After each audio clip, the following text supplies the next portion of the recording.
Hi guys, I would like to share to you how I give birth to my Canadian boy. So, nakarating kami dito sa Brandon Hospital around 7 o'clock in the morning. So, pagdating namin dito, chinek muna nila lahat ng vitals ko. But prior to that, una munang nilang chinek is yung ihi ko kung totoo bang panubigan ko yung pumutok or ihi ko lang yun kasi nga kabuwanan ko na, so they're thinking baka hindi pa ako manganganak. So ayun, na-confirm nga nila na panubigan ko yun, so kailangan nilang i-check lahat ng vitals ko to get me ready sa operation. I was scheduled for a C-section pero naunahan ako. So, pumutok yung panubigan ko. Kaya ito, advance. Gusto na agad lumabas ni baby. So, pumutok yung panubigan ko at around 2:30 in the morning of Friday. Yun. So, morning na ng Saturday ito nangyari. So ayun, nag-travel kami ng husband ko all the way to Brandon to get ready. Buti na lang prepared kami ng mga gamit na dadalhin kasi prepared yung mga gamit namin, hospital bag and baby bags. Pero si Happy kasi natataranta nung sinabi kong paano bigyan ko pumutok na. Anyway, ayun, kaya naman namin. So, nakapag-travel kami.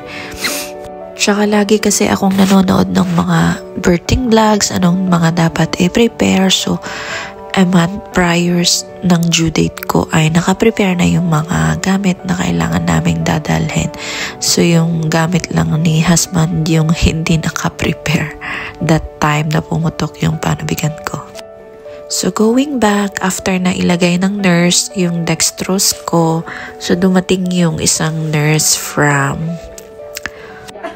the laboratory para kunin yung mga dugo ko for some other examinations. So, hindi ko alam kung ano pa yung mga gagawin. That time, I was trying to calm myself kasi pinaka-hate ko talaga yung needles. Sinabi ko pa nga dun sa nurse na ayaw ko ng needles. Kaya hindi ako nakatingin habang kinukuhanan ako ng dugo. So, mga 4 tubes ata yung nakuha. It's now 7:15 in the morning. So, still nakamonitor pa rin sila sa akin. I don't know kung para saan yung machine na yan. I'm not sure kung sa CM, kung ilang CM na yun si baby, or sa heart rate, or hindi ko alam. Basta yun na yun. Ang tawag doon. Hello, ayan na si Habi. Ready na siya to come with us sa operating room. Ito, nasa operating room na kami niyan. Katabi ko si Josh. Can I take video?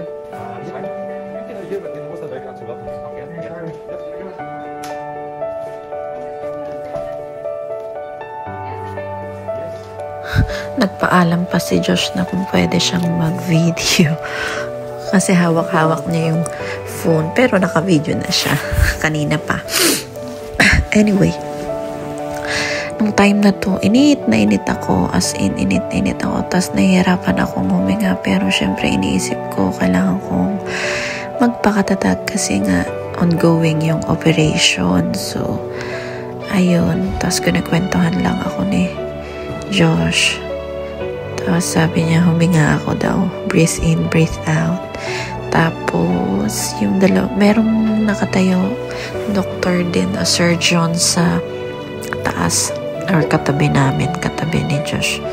So, chine-check ako kung merong reaction dun sa tinurok nilang anesthesia sa akin. So, medyo masakit yung likod ko. Pero okay lang, hindi naman yung masyadong masakit. So yun yung sinasabi ko sa asawa ko habang ginagawa nila yung operation. Nagreklamo ako na naiinitan ako kung pwede sanang tanggalin yung mask. Kaya lang hindi daw pwede. Nire-remind din ako nung surgeon na katabi namin na wag daw ako wag daw akong matutulog. Wag ko daw ipipikit yung mata ko. Do you know what you're having? Boy. You are having a boy? Okay, sounds good. Just for in here, just pictures only, please. Just picture, okay? Happy birthday, little one. Do you want to stand up and look and see? Here, come look over here. What do you have? Ooh, hello baby. What is it? It's a boy. Oh, baby boy. Congratulations. Thank you.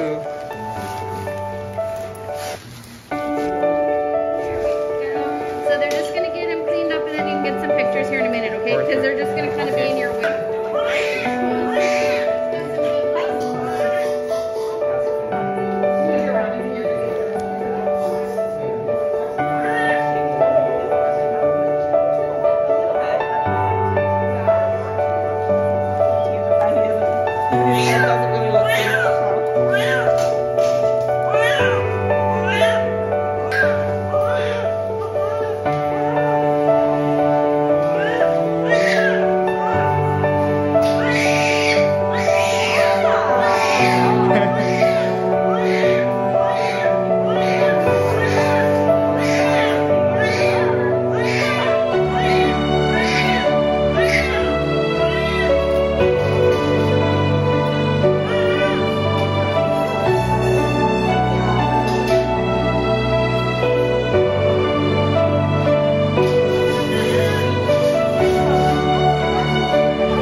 Nagbatsoy agad siya.